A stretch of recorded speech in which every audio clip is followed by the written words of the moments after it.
ஒளி வடிவான இறைவன் சப்தமாக எல்லா பிரபஞ்சத்தினுடைய, அண்டத்தினுடைய, ஆகாயத்தினுடைய, எல்லா கிரகங்களினுடைய மேல் பகுதியில் தனித்து நின்று சப்த வடிவாக நின்று அனைத்திற்கும் மூலமாக இருக்கின்றான்.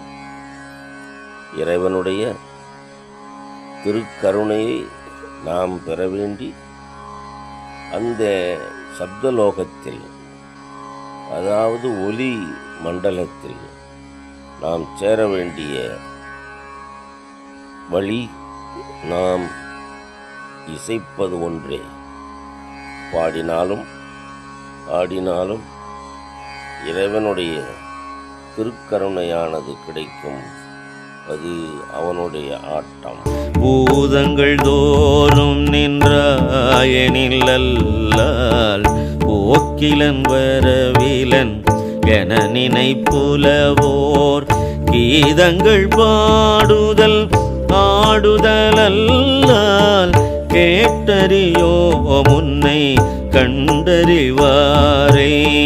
சீதங்கள் வயல் திரு பெருந்துரை மன்னா சிந்தனைக்கும் மரியாயங்கள் முன் வந்து ஏதங்கள் அறுத்தம்மை ஆண்டருள் புரியும் எம்பெருமான் பள்ளி எழுந்தருளாயே.